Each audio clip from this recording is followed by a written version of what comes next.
చేసింది కేసీఆర్ గారి ప్రభుత్వం. అట్లాగే మీ పక్కనే ఉండే మిర్యాలగూడ నియోజకవర్గంలో ఒక గోదావరికి మాత్రమే పరిమితమైన విద్యుత్ ఉత్పత్తి కేంద్రాలని నల్లగొండ జిల్లాకు తేవడమే కాకుండా జగదీష్ రెడ్డి గారి నేతృత్వంలో దామరచెర్లలో భారతదేశంలోనే అతి పెద్దదైన ultra mega power project plant దాదాపు 35,000 కోట్ల రూపాయలతో ఏర్పాటు చేసింది కేసీఆర్ గారి ప్రభుత్వం.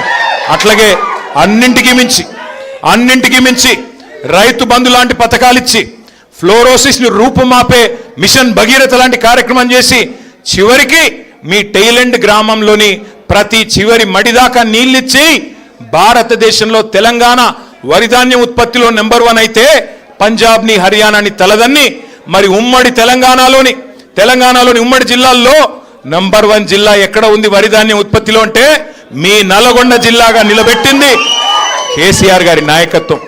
ఏం చేసిండయ్యా కేసీఆర్ అంటే ఇవాళ ఇంతున్నోడు అంతున్నోడు ఎవడు పడితే వాడు ఏది పడుతుంది మాట్లాడుతున్నాడు. ఏం చేసిండు కేసీఆర్ గారు? ఒకడు అంటాడు అప్పుల పాలు చేసిపోయినాడు కేసీఆర్ అంటాడు. పార్లమెంటులో కేంద్ర ప్రభుత్వం చెప్పినా రిజర్వ్ బ్యాంకు అది నువ్వు చెప్పేది తప్పురా సన్నాసి 8 లక్షల కోట్ల అప్పు తప్పు అని చెప్పినా సిగ్గొస్తలేదు రేవంత్ రెడ్డికి. పార్లమెంట్లో కేంద్ర ప్రభుత్వం చెప్పింది తెలంగాణ వచ్చినాడు అప్పు 72,000 కోట్లు. కేసీఆర్ గారు డిసెంబర్ 3, 2023 నాడు దిగిపోయినాడు తెలంగాణ నెత్తి మీద ఉన్న అప్పు 3,50,000 కోట్లు. అంటే కేసీఆర్ గారు చేసింది 2,80,000 కోట్ల అప్పు. ఎస్, కేసీఆర్ గారు అప్పు చేసిండు. ఎందుకు చేసిండు కేసీఆర్ అప్పు? ఎందుకు చేసిండు అంటే 70 లక్షల మంది రైతుల ఖాతాల్లో 73,000 కోట్లు వేయడానికి అప్పు చేసిండు. అవును, ఎస్, కేసీఆర్ అప్పు చేసిండు.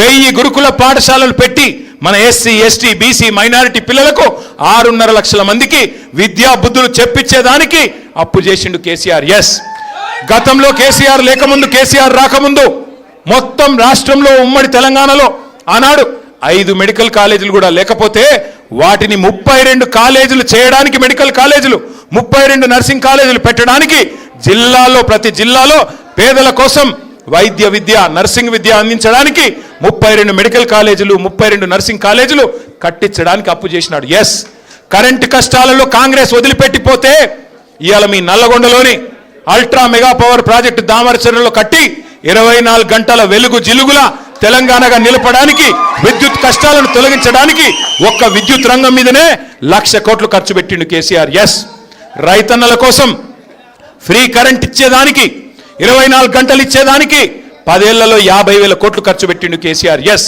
అందుకు అప్పు చేసిండు. అట్లాగే కాళేశ్వరం అనే ప్రాజెక్టు మీ తుంగతుర్తికి, మీ సూర్యాపేటకి, మీ కోదాడలోని చివరి మడి దాకా నీళ్ళు వస్తున్నాయి ఇవాళ గోదావరి నీళ్లు అంటే దానికి కారణం కాళేశ్వరం కాదా? అగోగా కాళేశ్వరం కట్టడానికి 94,000 కోట్లు ఖర్చు పెట్టిండు కేసీఆర్. ఎస్, కేసీఆర్ అప్పు చేసిండు. కేసీఆర్ చేసిన ప్రతి అప్పు తెలంగాణకు పెట్టుబడిగా మారింది. తెలంగాణ భవిష్యత్ తరాల కోసం ఒక బంగారు బాట వేసింది, బంగారు పునాది వేసింది. నేను అడుగుతా ఉన్న రేవంత్ రెడ్డిని, మరి నువ్వు వచ్చి 2.5 ఏళ్ళు అయింది. మొన్ననే బడ్జెట్ సమావేశాల్లో రేవంత్ రెడ్డి చెప్తా ఉన్నాడు, నా ప్రభుత్వం వచ్చినాక 3,70,000 కోట్లు అప్పు చేసినా అన్నాడు. అంటే కేసీఆర్ గారు 10 ఏళ్లలో సంవత్సరానికి 28,000 కోట్లు అప్పు చేస్తే ఈ మొనగాడు 2.5 ఏళ్లలోనే 3,70,000 కోట్లు అప్పు చేసినాడు. మరి నేను అడుగుతా ఉన్నా రేవంత్ రెడ్డి గారు, 3,70,000 కోట్లు అప్పు చేస్తేవి రైతు బంధు ఇచ్చినావా? కనీసం రైతు బంధు వచ్చిందా? కౌలు రైతులకు రైతు బంధు వస్తున్నదా? రుణమాఫీ సంపూర్ణంగా జరిగిందా? పెన్షన్ 4,000 అయ్యిందా? అత్తలకు 4,000, కోడలకు 2,500 వస్తుందా? తులం బంగారం వస్తుందా? స్కూటీలు వస్తున్నాయా? విద్యా భరోసా కార్డులు వచ్చినాయా? 10వ తరగతి పాస్ అయితే 10,000 రూపాయలు వచ్చిందా? 12వ తరగతి పాస్ అయితే 15,000 రూపాయలు వచ్చిందా? డిగ్రీ పాస్ అయితే 1,00,000 అన్నాడు వచ్చిందా? పీజీ పాస్ అయితే 5 లక్షలు అన్నాడు వచ్చిందా? మరి ఏం బీకినావని అడుగుతా ఉన్నా. ఏంది నువ్వు చేసింది? 2.5 ఏళ్లలో? ఢిల్లీకి మూటలు మోయడం తప్ప. మొన్న అంటున్నాడు రేవంత్ రెడ్డి గారు, నేను మారిన మనిషిని అంటున్నాడు. నేను మారిన మనిషిని. అవును, మారావు. తెలంగాణ రాకముందేమో, తెలంగాణ వచ్చిన కొత్తలో టీడీపీలో ఉన్నప్పుడేమో 50 లక్షలు మోసేటోడు బ్యాగులో, ఇప్పుడు 1,000 కోట్లు మోస్తున్నాడు. అంతే తేడా. మారింది ఏంటి అంటే బ్యాగు మారింది, మనిషి వాడే, బ్యాగు మాత్రం మారింది. అట్లాగే ఈ మధ్యన ఇంకోటి ఎలా కొడుతున్నాడు ఈయనంట, కర్ణుడు లాంటి వాడు అంట రేవంత్ రెడ్డి లాడు. కరెక్టరా నాయన, నువ్వు కర్ణుడువే. ఎన్నికలకు ముందేమో దానవీర శూర కర్ణ, ఎన్నికలకు ముందు దానవీర శూర కర్ణ, ఇది ఇస్తా అది ఇస్తా, మీరు బ్యాంకుకి లగెత్తుకొని పోయి 2 లక్షలు తీసుకోండి, నేను వచ్చి రాగానే మాఫీ చేస్తా, ఆడోళ్ళందరికీ తులం బంగారం ఇస్తా, నెలకు 2500 ఇస్తా, 1 కోటి మందిని కోటీశ్వరులు చేస్తా, బీసీలకు 1,00,000 కోట్ల బడ్జెట్, మైనారిటీలకు సప్లాను, బీసీలకు సప్లాను.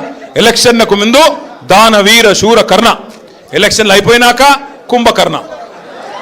దున్నపోతులాగా నిద్రపోవడం తప్ప, ఢిల్లీకి ట్రిప్పులు వేయడం, ఎక్కే విమానం దిగే విమానం తప్ప ఏంది నువ్వు చేసింది? అందుకే ఉత్తమ్ కుమార్ రెడ్డి, రేవంత్ రెడ్డి వాళ్ళిద్దరికీ తెలుసు, ఎన్నిక ఎప్పుడొచ్చినా వీపు చింతపండు అవుతుంది తెలంగాణ ప్రజల చేతుల్లో అనే మాట తెలుసు. అందుకే ఇవాళ రకరకాల కుట్రలు చేస్తూ ఉన్నారు, రకరకాల కుట్రలు చేస్తూ ఉన్నారు, రకరకాల ఎత్తుగడలు, రకరకాల కుటిల ప్రయత్నాలు. ఎన్ని చేసినా ఒకటి మాత్రం పక్కా, ఈసారి వచ్చే శాసనసభ ఎన్నికలు సాధారణ ఎన్నికలు కాదు. వచ్చే శాసనసభ ఎన్నికలు కేసీఆర్ని తిరిగి తెచ్చే ఎన్నికలు, కేసీఆర్ గారిని తిరిగి ముఖ్యమంత్రి చేసే ఎన్నికలు మాత్రమే. అందుకే మా సోదరుడు పిల్లుట్ల రఘు గారు ఈరోజు బ్రహ్మాండంగా పెద్ద ఎత్తున వేలాది మందితో ఇవాళ ఏదైతే పార్టీలో చేరుతా ఉన్నారో వారికి హృదయపూర్వకంగా స్వాగతం సుస్వాగతం చెబుతూ, అట్లాగే వారితో వచ్చిన ప్రతి ఒక్కరితో కూడా నా ప్రార్థన